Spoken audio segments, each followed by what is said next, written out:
Well, I was looking for a business, and so I was visiting around talking to other businesses. And one of them was the owner of the A&W in Sweet Home, which was Del Mullen. And he just thought the A&W is the best business in the world. So I said, you should get together with this broker in Portland because he sells all the A&Ws in this area. So I did. I went up and visited him and met him at the A&W here in Salem. And before the day was over, I was a proud owner of an A&W. Without me. Winnie had not seen the A&W at that time, but we had already signed the papers. But I was happy. Yeah, she was happy when she seen it. At least I was back to work. Mm-hmm. I was 29 when I bought the A&W. When I started looking at the business, I looked at how run down it was, and I looked at all these people coming and going, because we watched it through the noon hour. And there was just people coming and going. We had state all the workers. State workers and stuff. And, I'm watching all this activity, and I'm looking at what a mess this place is and how it's being run. And I'm thinking, I think I can do better than this. If I do better than this, I should do better than he's doing. And there was a lot of potential. And he's making money. He's telling me how much money he's making. So I thought, I can do that.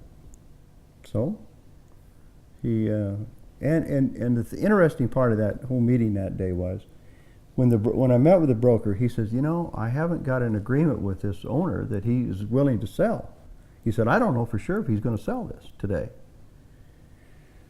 Well, he had a tough noon hour. I mean, he was so far behind, they couldn't get the food out. Short of help. It was short of help, and the guy's name was Pete Price, and poor Pete, he had a tough day. So he gets done this noon hour and gets things kind of squared away, and he comes down and sits down at the table with us, and we're always drinking root beer. And the broker said, Pete, I think you need to get out of this business. It's wearing you out. He said, you better believe it. I'm ready to sell. So the broker had made out an offer, and he and I had talked about it. And he just looked at that offer, and his wife was in the kitchen. He didn't even call his wife out there. He just signed that piece of paper, just bang. So we hit him on the right day to buy a restaurant. And so then, I'd signed this paper, but I needed more cash. So what we had was a house in Sweet Home, and I had a contract because I'd sold the truck, but I didn't have any cash. I didn't have enough cash to do this deal. So we had to sell a house. The house sold pretty quickly. Mm-hmm. Got our money, but I still needed $10,000 more. So I had this contract for the truck. So I started going banks trying to borrow money with this contract. And basically, most of the banks were laughing at us. No one wanted to talk. Nobody wanted to talk about a truck contract. You're in Salem. That was not something that was going to be easy to do. Until I went into a commercial bank and I met this guy, Burr Owens. Mm-hmm. Burr Owens. And got acquainted with him, told him what I wanted to do. And he kept coming. I had to keep going back and talking to Burr. He kept asking me the same questions. I think he wanted to hear if I could say the same answer 2 days in a row. So anyway, one day he says, you know what, I'm going to loan you that money. So we was in business. And he became a dear friend. Yeah. Well, I went home and I said, well, dear, we're now in the A&W business.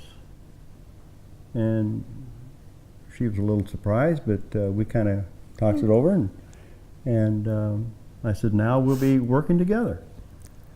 So I guess that was okay. Well, we were pretty excited about getting into a business because we'd been looking at several. Yeah. And then, of course, I knew you were going to go up there, so it was exciting. It was exciting to do something together. That was our whole motive, was to do something together. Yeah. So we were in the business. Well, we were to take over the 1st of June. So in May, I started painting the building because it needed a paint job pretty bad. The building was, the whole business was pretty run down.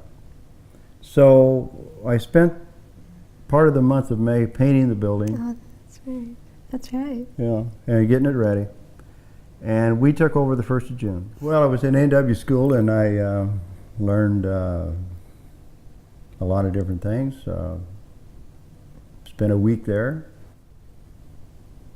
Came back to, well, I basically ought to say this. That trip was the first time I was ever on an airplane. And that was a big deal in those days. It was a big deal. That was, you know, not a lot of people was flying at that time. Planes were less than half full. And so that was an exciting part of the trip. And basically it was the first time I was ever away from Winnie for any length of time. And so anyway, spent a week there, came back the day before we took over.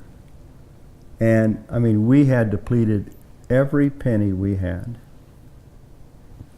And so it came the first day, and Pete Price, the guy that sold it, he said, you know, I'll stay with you the first few days and kind of get you started.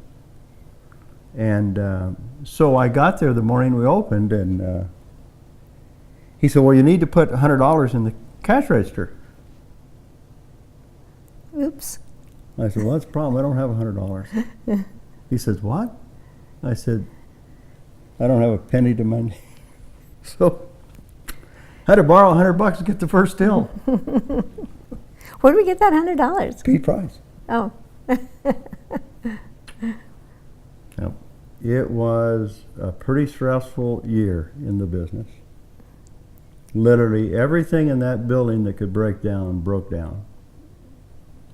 And we finished the year not very profitable.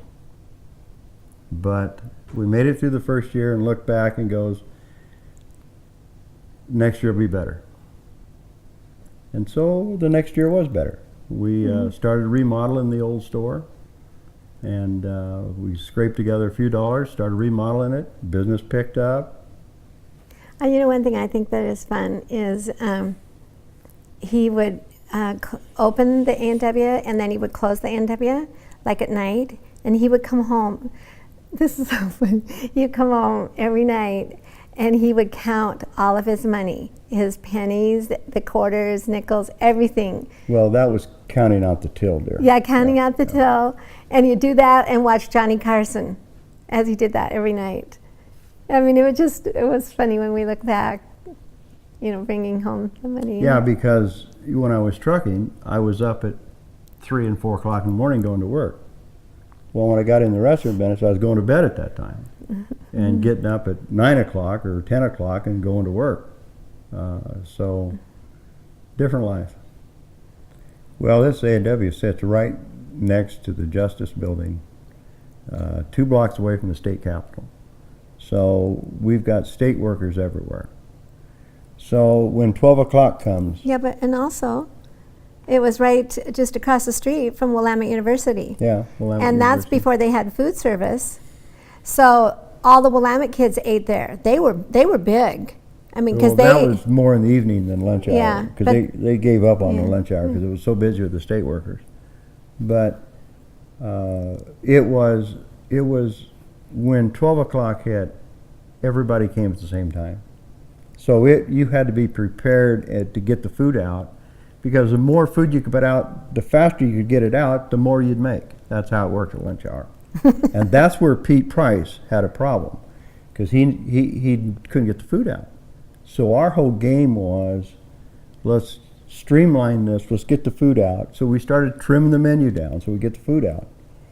And because we had everything on the menu. We had soups, we had pizza, we had... It was a huge menu. Everything you could imagine.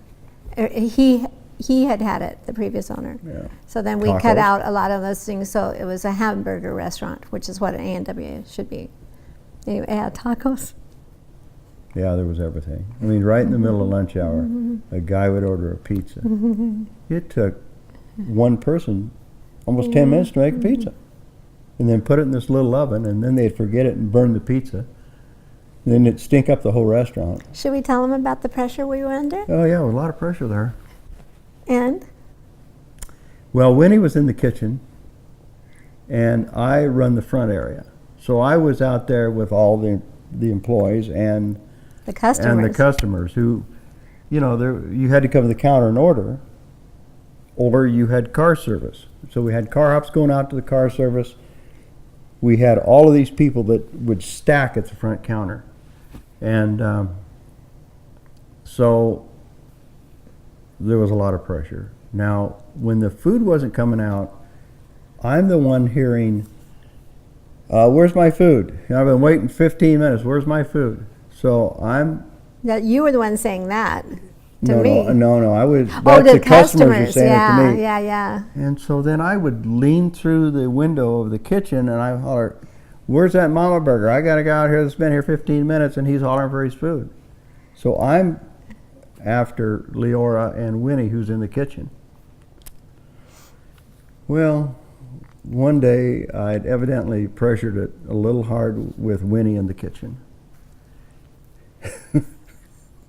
And I turned around and the burger come flying out of the kitchen right past my ear. I said, you want that mama burger? Here it is. So there was times it was pretty stressful. And but we made it. Things got better. Lunch hours got easier. And our whole goal was to streamline that A&W, make it quicker and better. And that's what made the difference. We, in fact, we tripled that volume in that store in the second year.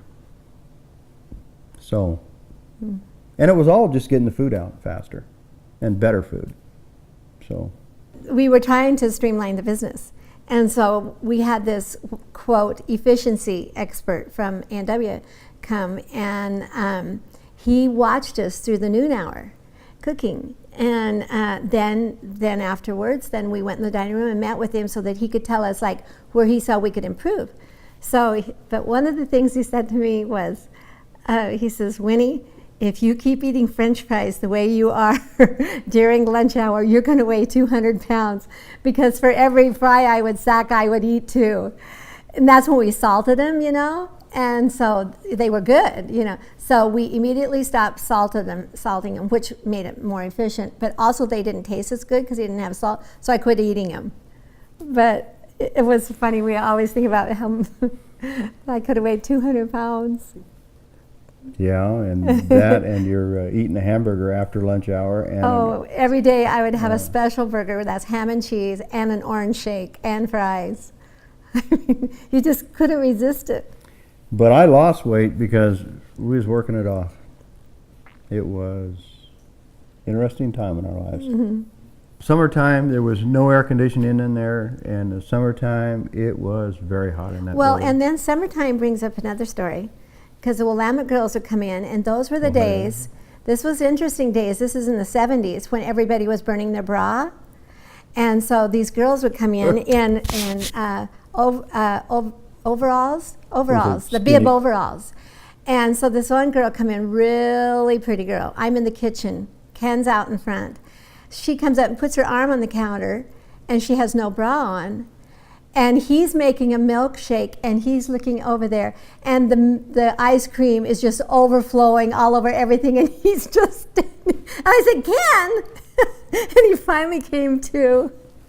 Yeah, those are wild days. In fact, I hired a girl, and for a car hop. I mean, shortly after that. Oh yeah, She this was a funny. Willamette student, and she came to work, and the first day she wasn't wearing any undergarments. She wasn't wearing a bra. She wasn't wearing a bra, and at that time the girls were wearing white T-shirts that had A&W on them. Well, she comes to work without any bra on, and I had a few comments at lunch hour from some of the ladies in in the cars out in the car hop area. And so after lunch hour, I told Winnie, I said, "Dear, you need to talk to this girl and tell her she needs to wear a bra if she's going to work here." She said, "You hired her, you talk to her." I said, "I can't tell her she has to wear a bra."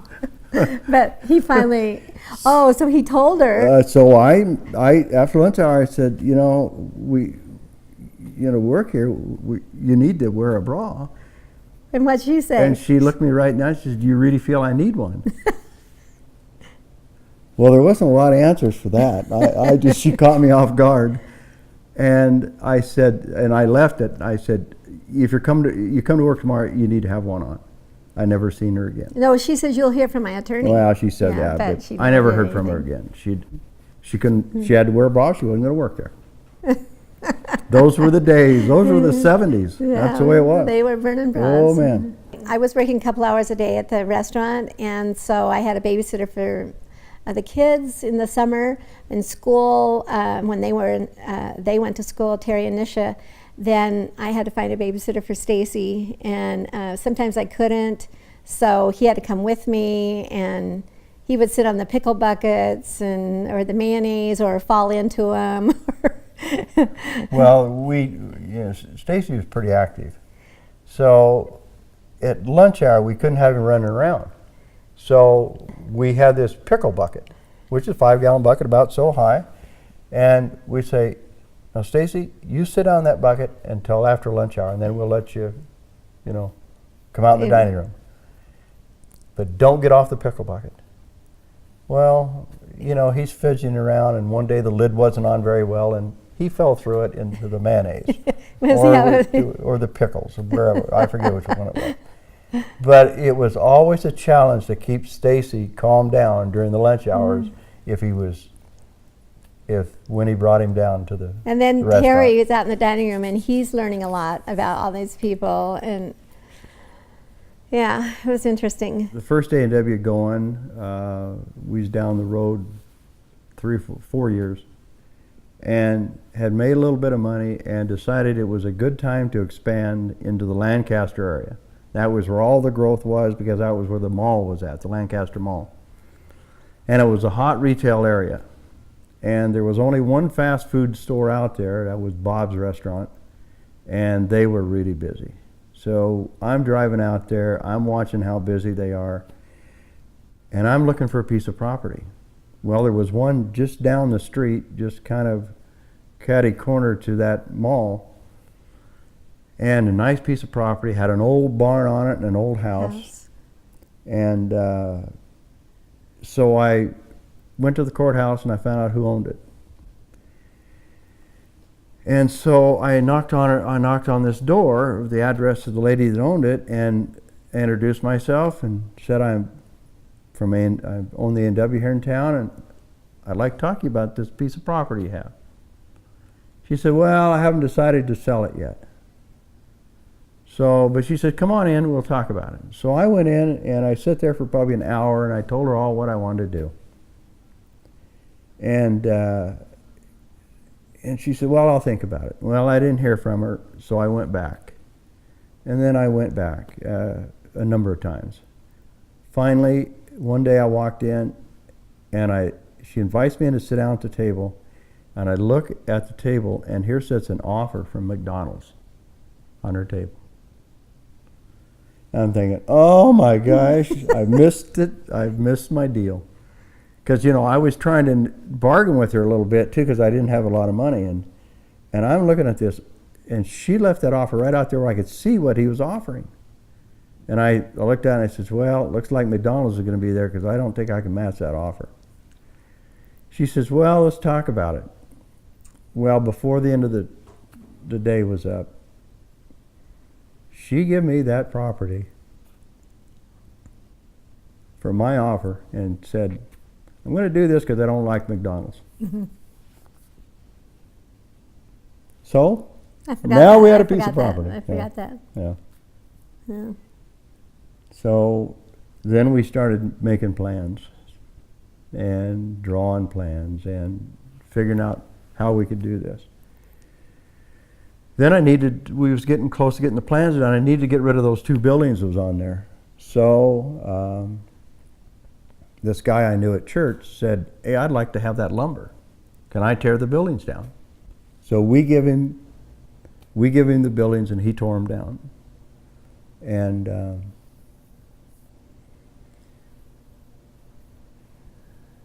And I think we were probably, from the time I bought it until we were getting the plans in the city, was probably 5-6 months.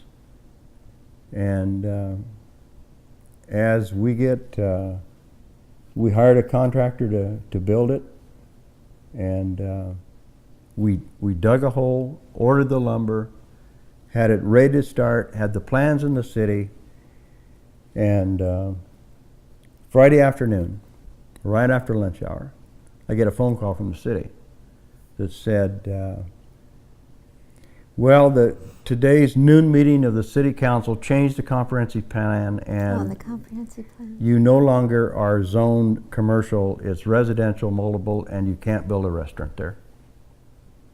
And we'd already put tons of money into it. I already had the loan, I'd already put a lot of money in it. I had been to the city 20 times getting these plans approved. So we actually took that to the church, that problem, and our church prayed for that. Yeah. And then the newspaper picked it up. And it seemed like every day there was a newspaper article about our problem. The only problem I had with the newspaper article, they kept calling it a hamburger stand. And I'm spending all this money, and they're calling the place a hamburger stand. Anyway, this went on for almost 5 months. And I hired an attorney. We were fighting with the city to get this thing done, trying to find some loophole to get this thing built. Finally, the attorney called me up one day and he says, I found a court case that will get this built. And he found a court case. He said, once you start building a project and you get city approvals, like I had, that all of these people at the city said, yeah, you can do this, and I spent money to get this far. He said, they can't stop you. So we took that to the city council. They immediately turned us loose to build a restaurant. And so basically, all of this advertising that we got in the newspaper was good, a good thing. Because when we opened that restaurant, it was unbelievable. We had unbelievable. We took names for seating. It was so busy. I mean, it was huge, which was a total answered prayer and all that.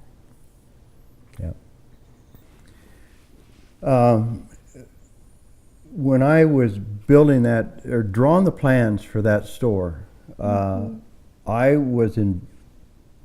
had a guy stop by the old restaurant, the restaurant downtown, and he was from Carl's Jr. And just stopped there to eat one day, and I got to talking to him. And he was from Southern California, and was telling me about how they did their line, how their service line worked. And I said, well, you know, I'm going to a meeting in California, which was not too far from where he was at. And I said, I'd like to come by your restaurant. And so I said, sure, come on by. So I went by the restaurant, and I watched how his line worked. And I kind of sketched it out a little bit. Well, I was going to an equipment, what they called an equipment design, a new kitchen design for A&W. And there was about 40 operators that was invited to this. And there was mostly the guys that were building stores, and I was doing one. So all of us put our own designs together and submitted them. Well, mine was taken as the best design. So I come home and critiqued it a little bit and designed it and set it into this kitchen. And never bothered to get approval from A&W to do this. I just built the kitchen out and got it to work.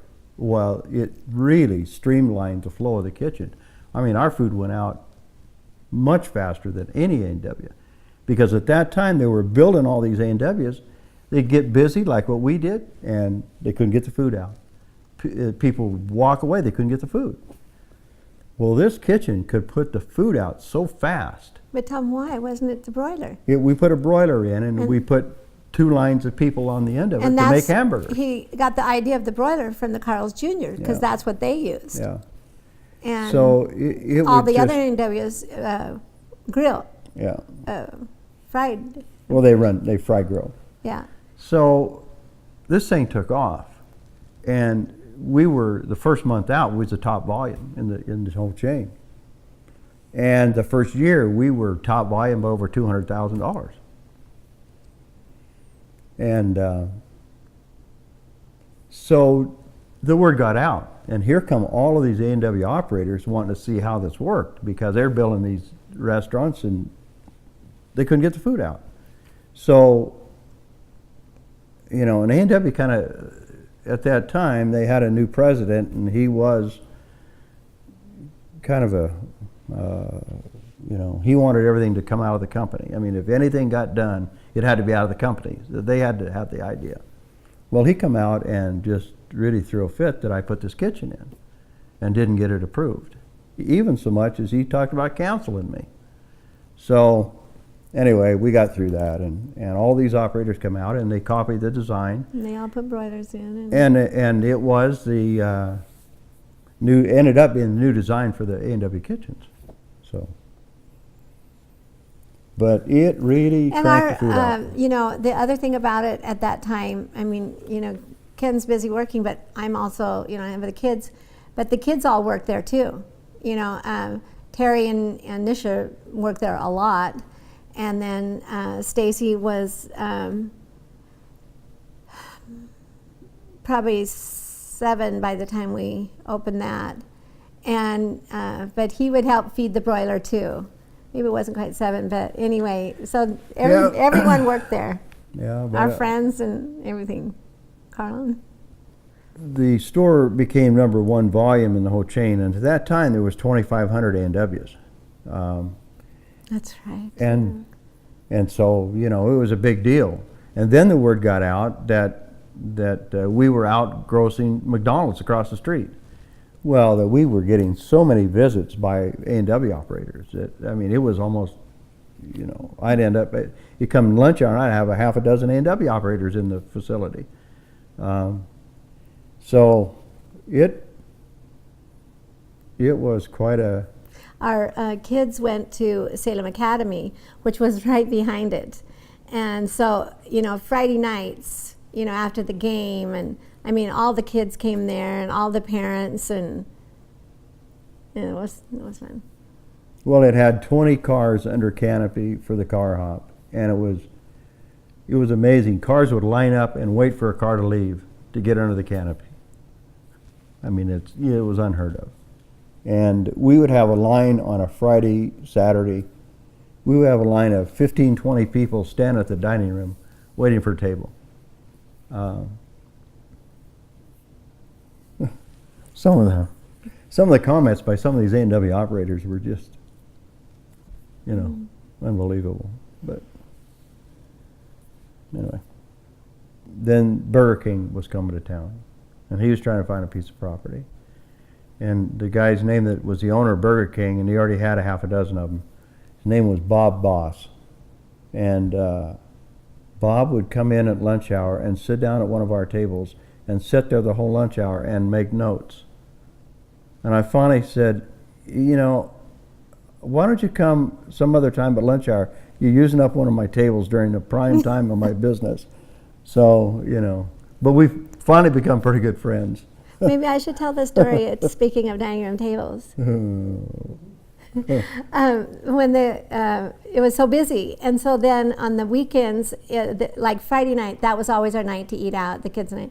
And so if we went down to the A&W, we couldn't take up a table in the dining room. We had to go downstairs and eat in the office, because heavens that we would take up a table for a customer. So we'd have to eat downstairs. Right. Yeah.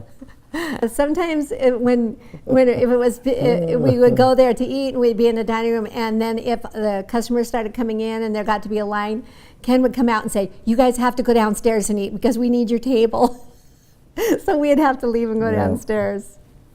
It was crazy. That is the truth. Is the truth. Mm-hmm. Terry worked the kitchen most of the time. Nisha was out front and was a car hop. And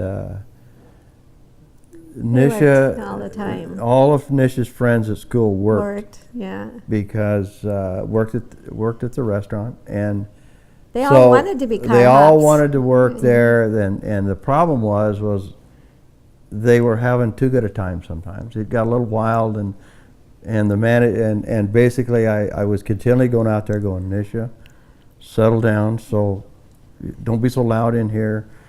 Or talk so much. I think it was more they were just chatting talk and chatter all the time.